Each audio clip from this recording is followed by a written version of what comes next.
What do we still not know about Attica, the 1971 prison uprising, and why does it still matter today? Heather Ann Thompson will join us to talk about her new book, Blood in the Water. Law enforcement goes in there with guns blazing. They took off their identifying badges before they went in. They wrote statements that were patently false when it was all over and done with. How much has our understanding of neuroscience depended on one brain? Seth Mnookin is here to talk about his review of the new book, Patient HM. An enormous amount of what we know today about memory and about how memory works and where memory resides in the brain stems from work that was done on HM. Plus, we'll talk about what we and other people are reading. This is Inside the New York Times Book Review. I'm Pamela Paul.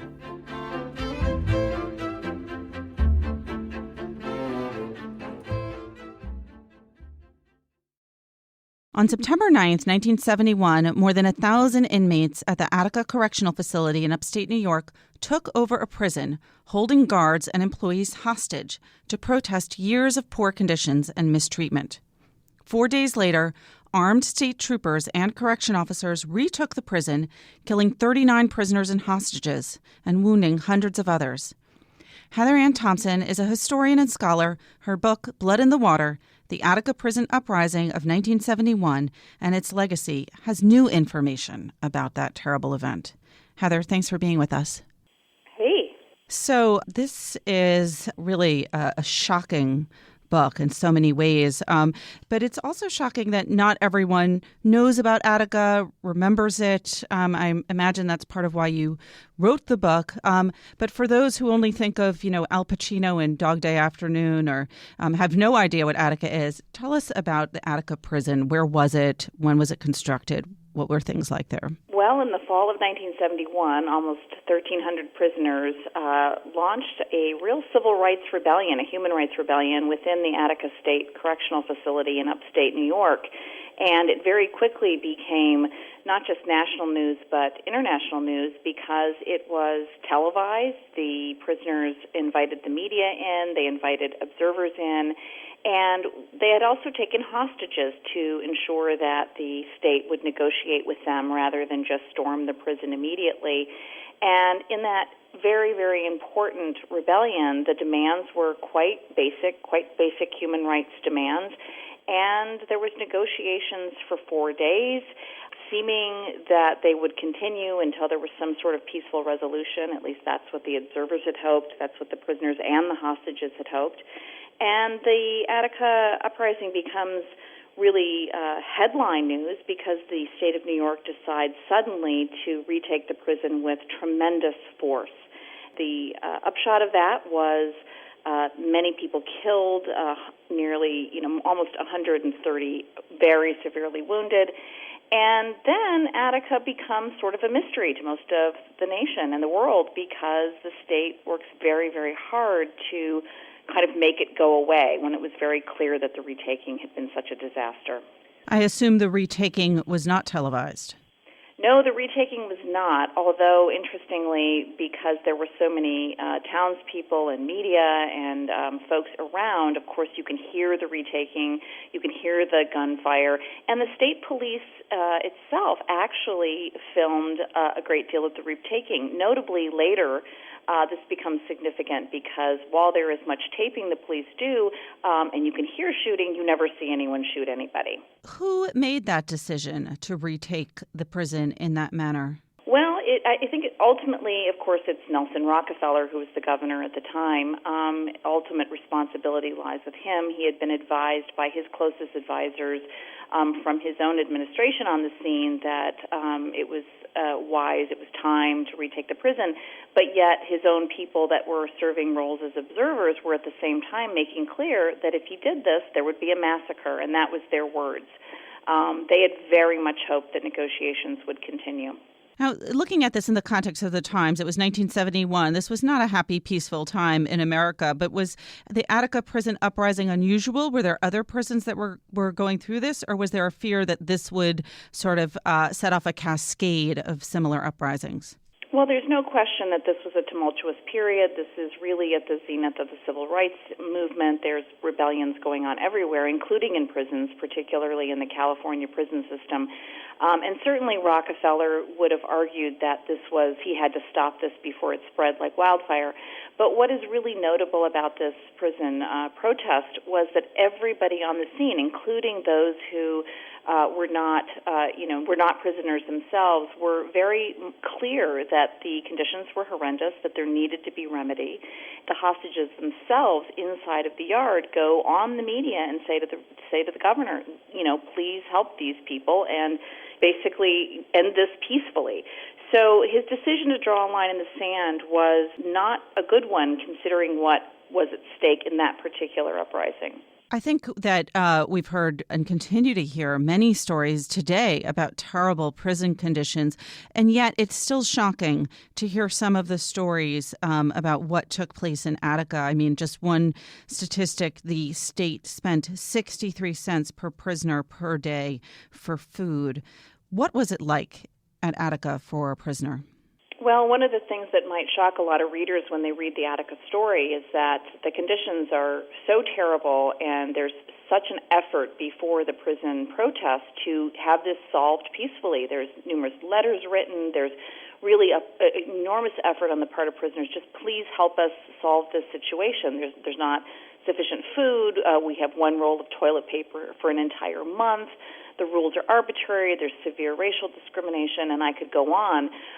But of course, one of the greatest ironies of Attica is that despite this great protest, because of the way it was ended, and because the nation is really told a series of lies about why Attica ended as brutally and as bloodily as it did, the nation becomes very hostile to prisoners and to prison reform. And indeed, one of the greatest ironies of Attica is it touches off this incredible backlash to civil rights in general, but prisoner rights in particular. So today's prisons are in many respects far worse than they were in 1971 when a rebellion was deemed necessary to improve them. Why write about Attica now? Why revisit this story? Well, it's interesting. The book took me 13 years through no choice of my own. It was because the state had made it so difficult to get the records with regard to Attica. This is still an ongoing mystery because so many of the records are just simply inaccessible. So I started the book really at the height of our own prison buildup, and the fact that it is ending in this moment, the book is finishing in this moment when we are once again revisiting this issue of prisoner rights and this issue of police killings without accountability. It's really quite kind of extraordinary, but although accidental, the book took me much longer to write than I had hoped. The book is also embargoed, and for those listeners who don't quite understand what that means, it means that that the media can't write about it until the publishing date, because there's sensitive material or something newsworthy. Why was this book embargoed? Well, quite frankly, because through the journey of writing the book, I finally was able, through completely fortuitous reasons, I was able to uncover things about the Attica Rebellion that nobody had known. In particular, the depth of the state's willingness to make sure that prisoners were held responsible, but the police who had created so much trauma there were not. The length to which the New York State Police went to make sure that its own officers were protected, even when they had engaged in very serious wrongdoing, if not outright criminal acts. And I uncovered that. I made a very, very painful decision to write the story as it was, not as one would have hoped it would have been. And so it's very controversial. And the state and the state police in particular have worked very hard to keep those records closed about Attica. And so the embargo was in part because it was important that the book go forward and that no one essentially try to stop it before it was published. What is the controversy so many decades later? What is it that they're trying to cover up? Well, I think it depends on, who the actors are, but I think that the greatest controversy has to do with law enforcement. Law enforcement goes in there. with guns blazing. They took off their identifying badges before they went in. They brought in weapons that nobody had cataloged. They wrote statements that were patently false when it was all over and done with to justify their shooting. It was clear that the level of their shooting was not justified. And they killed both hostages and prisoners in this complete free-for-all of a retaking. So the controversy, frankly, is that there is no statute of limitations on murder. There is always the possibility of filing civil rights suits when it's so clear that people have been targeted because of their race.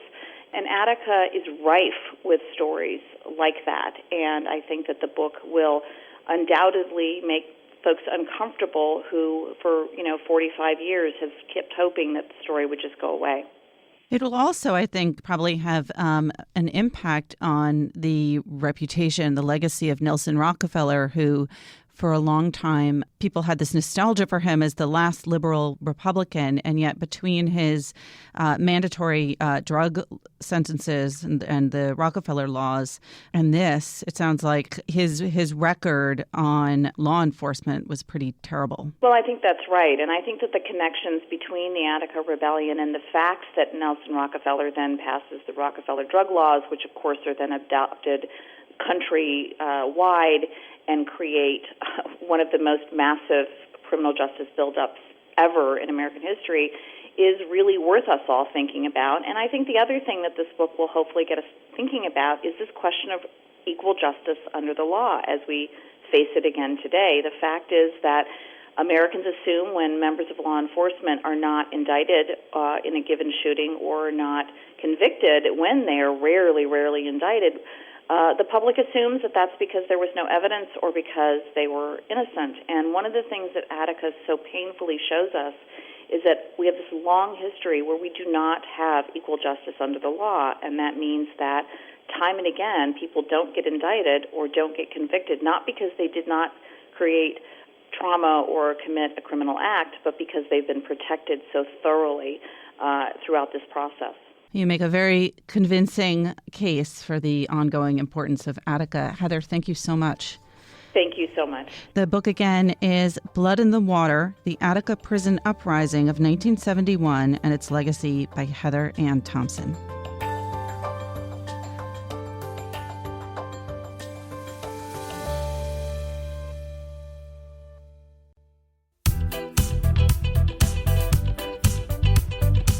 John Williams is here now with our final installment of our summer reading voice memos. John? Yeah, we've had so much fun with this all summer, getting you, our listeners, to send in some of your most memorable reading experiences during summers past or present. And we have a few more this week to close up with. Let's hear the first one.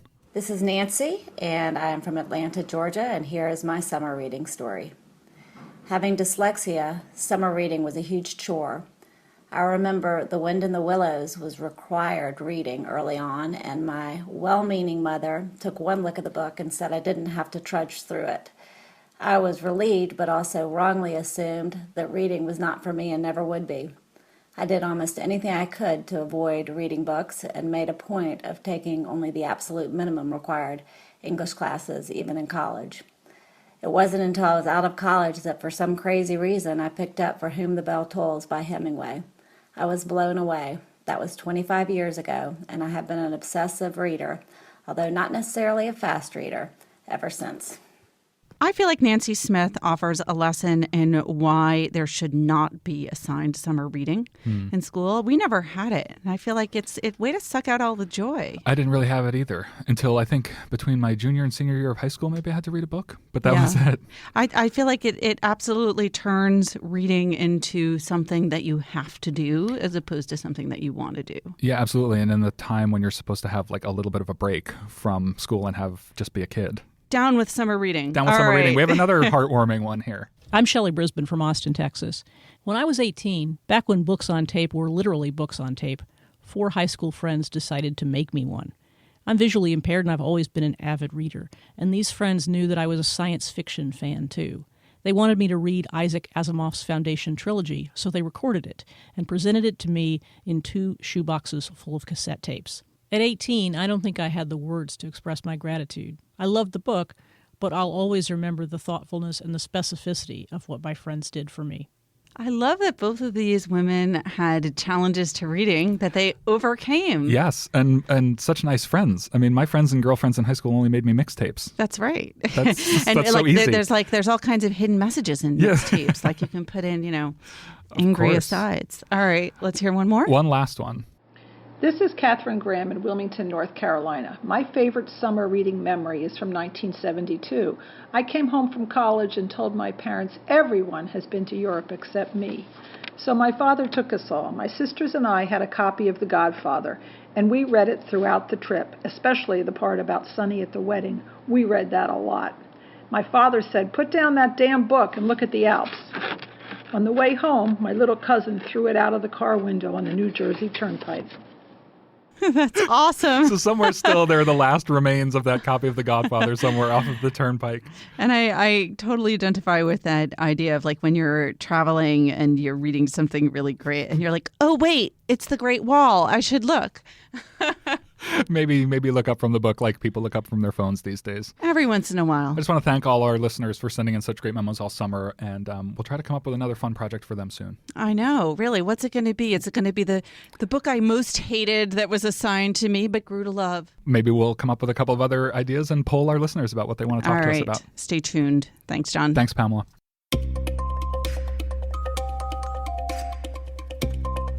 Seth Mnookin joins us now from Cambridge. He is the author of The Panic Virus most recently, and this week in the book review, reviews Patient HM, a story of memory, madness, and family secrets by Luke Dittrich. Seth, thanks so much for being here.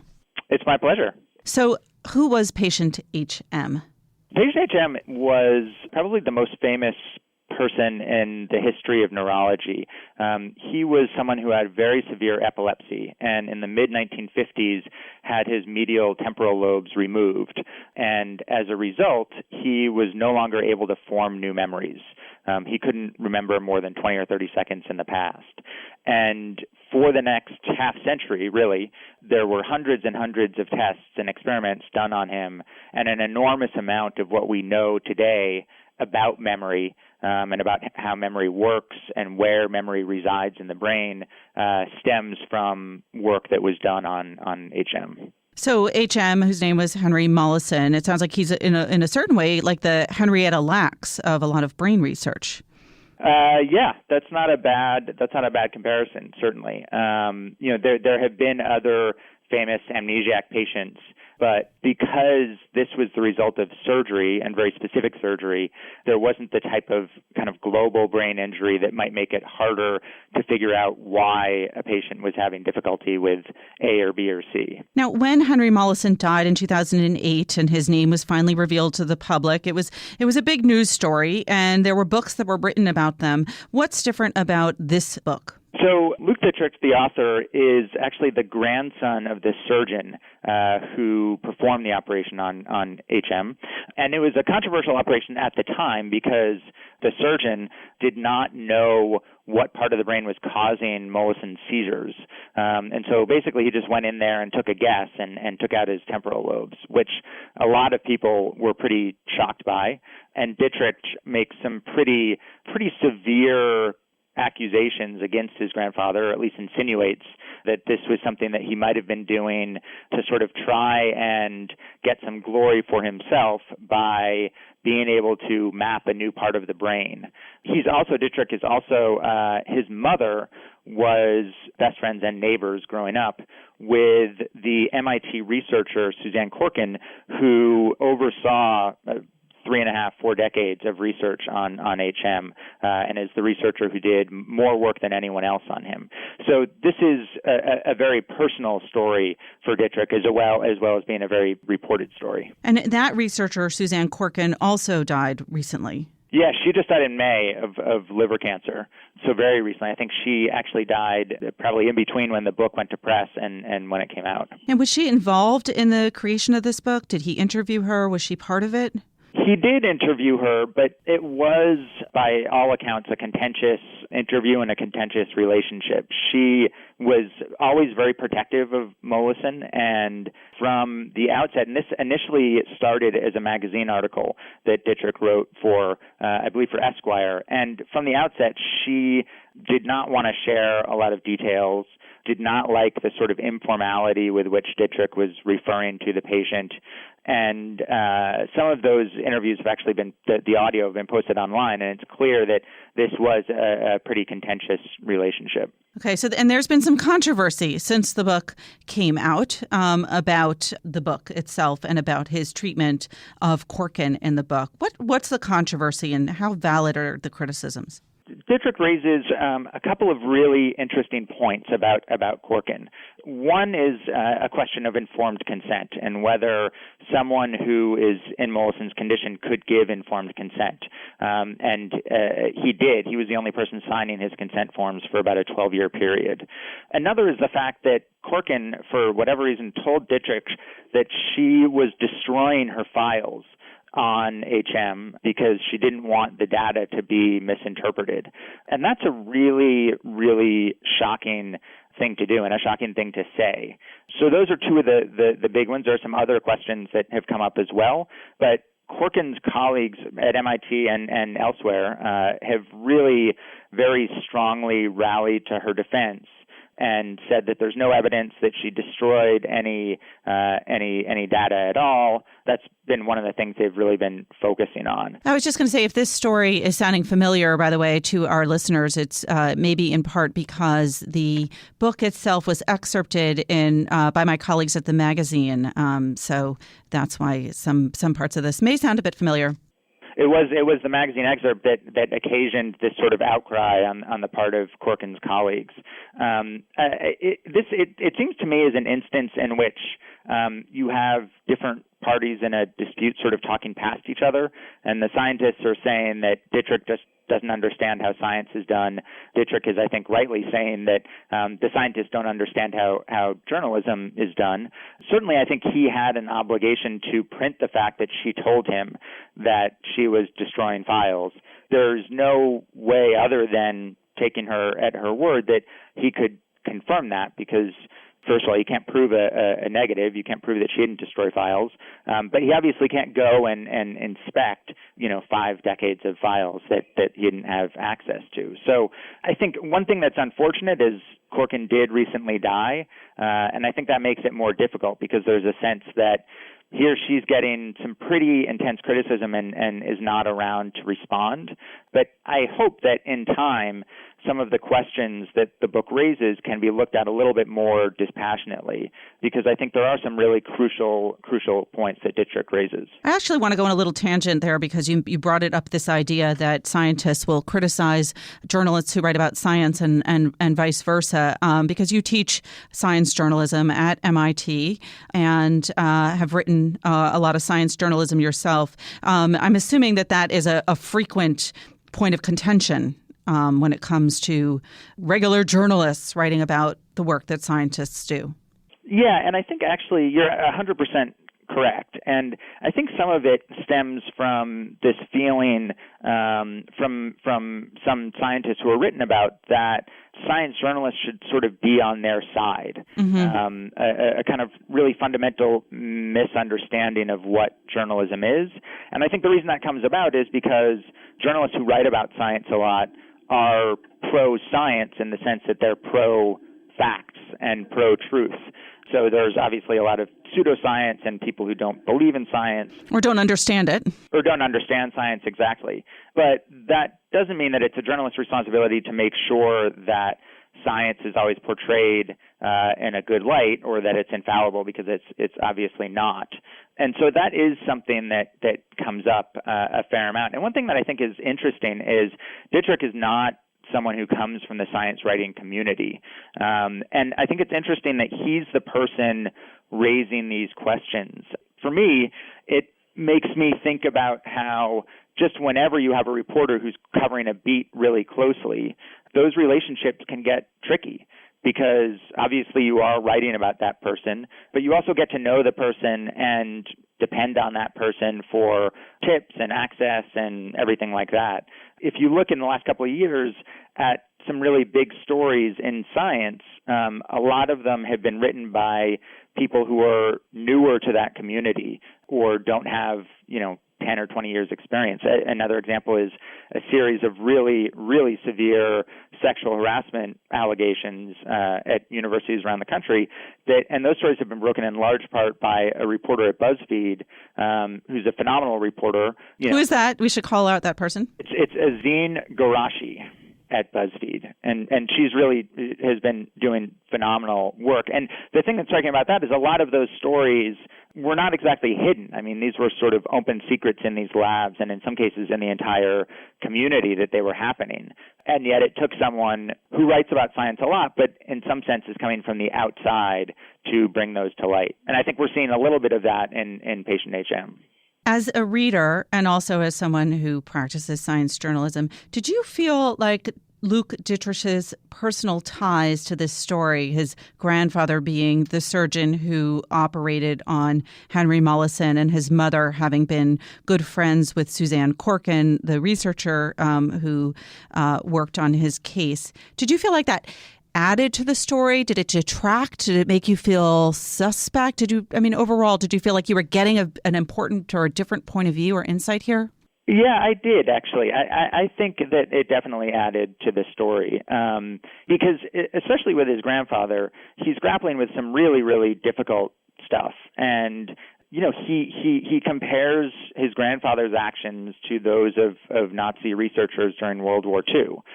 So it's always clear he doesn't try and obviously hide the personal connection. And even when he writes about Corkin, he doesn't try and pretend that they did not have a contentious relationship. So I think he does a very good job of sort of laying all his cards on the table. Mm-hmm. He even when he talks about his grandfather and his grandmother got divorced, and his grandmother at one point was institutionalized, and he talks about that relationship as well. So I always had the feeling in the book that his personal connection was very intensely impacting what he was writing and his perspective on everything. But I also always felt that he was right up front about that. And I think that added a dimension to the book that's really important. All right, for prospective readers who are considering reading this book, who maybe read the excerpt and want to know what the reading experience of the book is like, as you said, Luke Dittrich is not really a science writer. He is a journalist. He writes for Esquire. What is the book like as a reading experience? I mean, how does he tell a story? He's a very, very engaging storyteller. I had some problems with the book, and like a lot of books, I think it could have been significantly shorter than it is. Would that all books were? Yes, except for mine, which clearly need more space. But it was never a book that I was laboring to read. I read it through very quickly and then read it through again, and even on the second reading was sort of turning pages as quickly as I could. So there are some big problems with the book, and there are parts that feel kind of overstuffed. But overall, I think for readers are going to find it pretty engaging. All right. Well, for those readers who want to engage, the book again is called Patient HM: A Story of Memory, Madness, and Family Secrets by Luke Dittrich and Seth Mnookin, our reviewer. Thank you so much for being here. Yeah, thank you so much for having me. If you like hearing from authors and reviewers on the podcast, help us spread the word. Subscribe to the podcast on iTunes and rate the show or leave us a comment, preferably favorable. We'd love to hear what you think. Thank you, and let's get back to the show.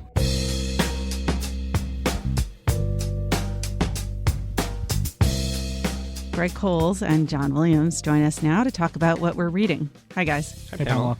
Wow, that was very in sync. We are all on the same page. First day of school. That's right. We're all ready to get back.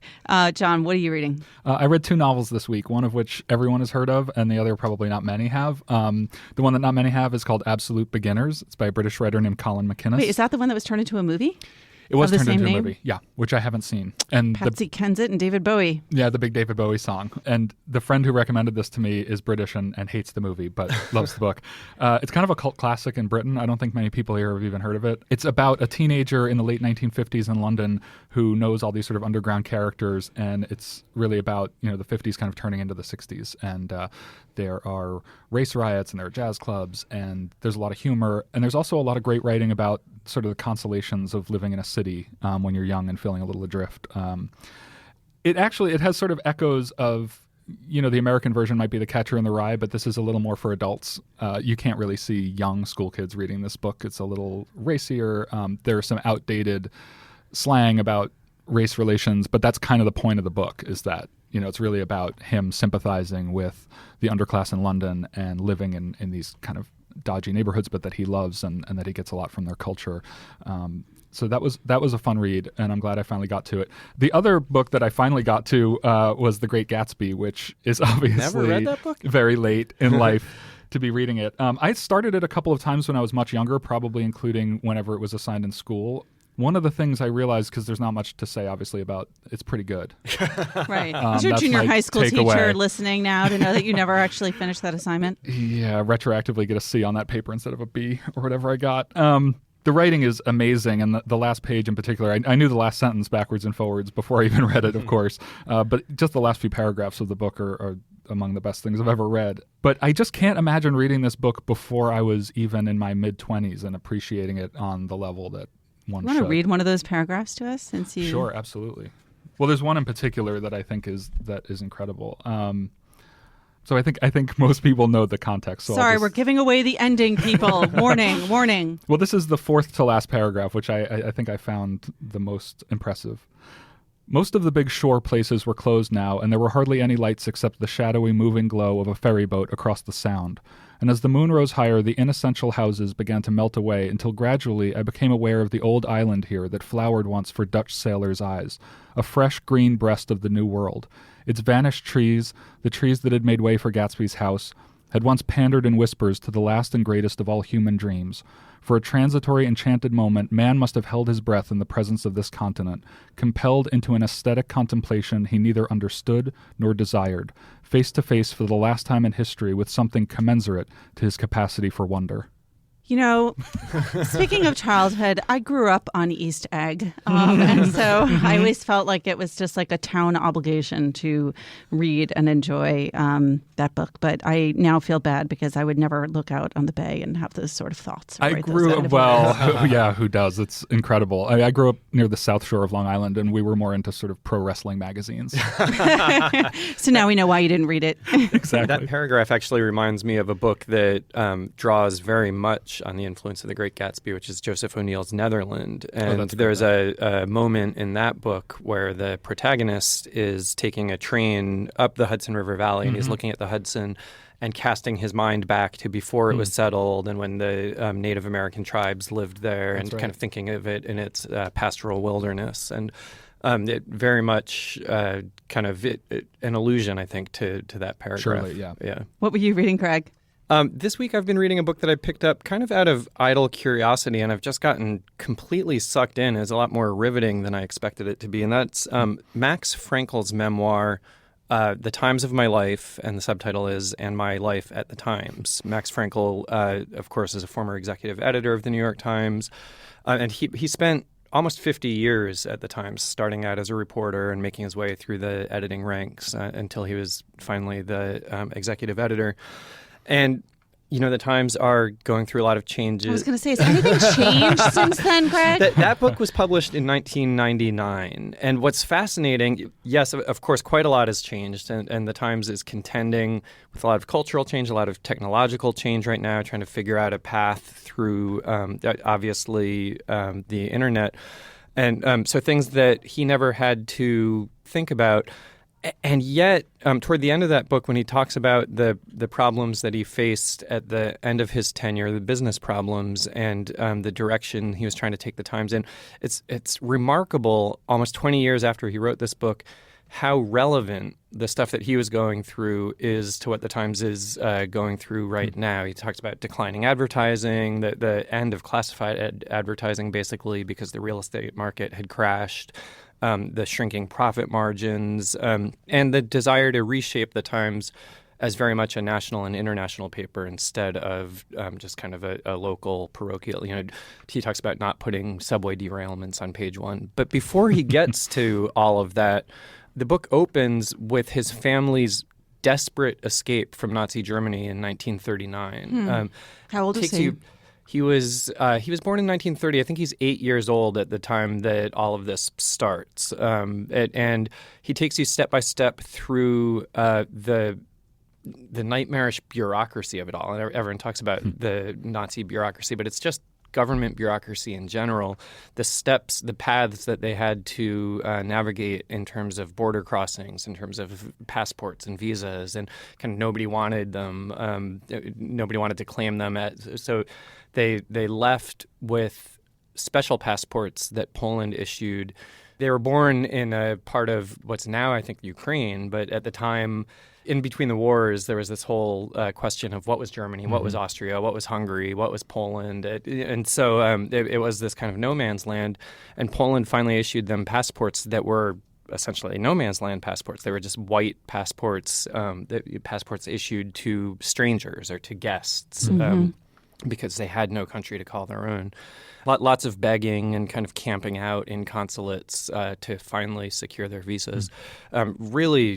Really a gripping story that sets the tone for the Frankel family as outsiders and observers then, and in big political systems. And it kind of paves the way, makes him kind of born to the task of being a journalist. So it's really a fascinating book. Pamela, what are you reading this week? Well, I'm going to continue with the London theme and actually talk about two book-related things that are not actually books. People who've been listening to the podcast for a while know that I was reading Les Miserables for quite some time. And one of our podcast listeners actually reached out to me on Twitter, and he turned out to be the lead in the London production of Les Miserables. So he knew of that of which he spoke. And when he found out that I was in London, he again reached out, and my daughter and I went to see the show. I had already seen it. Weirdly, I'd seen it in English, French, and Czech, but I'd never seen it in London. And so I went with my daughter, and afterwards we went backstage, and my daughter got to dress up as Javert. Oh, wow. And anyway, it was a lot of fun. So a call out to listener Peter Lockyer. I don't know how any other podcast listener is going to beat that, but I challenge you. It was truly great. And while in London, I had one other book/theater experience, which was went to see the new Harry Potter plays, and we are warned to keep the secrets, and I would never violate that. So I won't reveal anything other than to say that it's two plays. It's quite long. It's about 6 hours maybe of theater. Yeah. And I went with two of my kids the day after we arrived in London. I think it was the one thing other than, candy that could fight off the jet lag with such efficacy. But we went and we sat through it. And at the end of the first act, it was so awe-inspiring that as the curtain came down, there was an audible, I don't exactly even know how to describe it. It wasn't a gasp. It wasn't a cheer. It was just a sound of awe and delight that emanated from the audience. And I've never heard that before, where people just went, wow, essentially, but like with a non-word kind of emotional outburst. Is that because of the staging or the story itself? Or It was a total experience. It was everything. It was... and I go to a lot of theater. It was really a unique experience. So I'm hoping, even those who have read the book of the script, I think that there is value in seeing it on stage. And there are rumors now that it's going to be adapted to film. But for those who can make it to the West End or can make it to Broadway when it better come. There aren't plans? I think there are plans and they're not finalized yet. But it was awe-inspiring. That's great. So that's that. Now, very much more down to earth, I am reading a British novel. I bought a bunch of books when I was there. I went to two of my favorite bookstores on the planet, Daunt Books and Hatchards. And I bought Absolute Beginners at the London Review Bookshop. Oh, yeah. I didn't years go ago. to, I know, that's also a great It's a bookshop. good I one. did not go there. I just wanted a thriller and something fun to read because I actually was working quite a bit while I was on vacation. So I only got to read one book and I didn't even get to finish it. The book is Sophie Hannah's Woman with a Secret, which is part of a kind of ongoing world of thrillers that Hannah's created that operate around the same sort of police this same group of police detectives. And I was interested in it. My interest was piqued by a review that Sarah Lyle wrote of the book for The Times. I'd heard of Sophie Hannah, but it was just one of those names that I didn't really know what she wrote or what her specialty was. And Sarah Lyle, who I think is one of the smartest readers and reviewers, both inside and outside the building, had good things to say about it. And I trust Sarah. So I'm reading it. And I have to say, I read it as I walked on the way to the office. I am at the climactic scene. And What are you doing here? What am I doing here is right. I would rather be reading. But this, I guess, is second best to that. So. What about The Outside World? What's on the bestseller list this week? There's only one new title on either list this week. In fact, it's on the nonfiction list down at number 15. It's another Trump book. This is sort of a biography. It's sort of a rush job biography, if I can say so. You can, because it's by two people from the Washington Post. It is. It's by a couple of editors at the Washington Post. Michael Kranish and Mark Fisher have written a book called Trump Revealed. It's funny, only one new book on the list. It's kind of a quiet before the big fall season starts in earnest next week or the week after. I'm sure we'll see a lot of familiar names coming up. All right. Thanks, guys. Thanks, Pamela. Remember, there's more at nytimes.com/books. Our producer is Jocelyn Gonzalez, and you can always write to us at books@nytimes.com. Thanks for listening. For the New York Times, I'm Pamela Paul.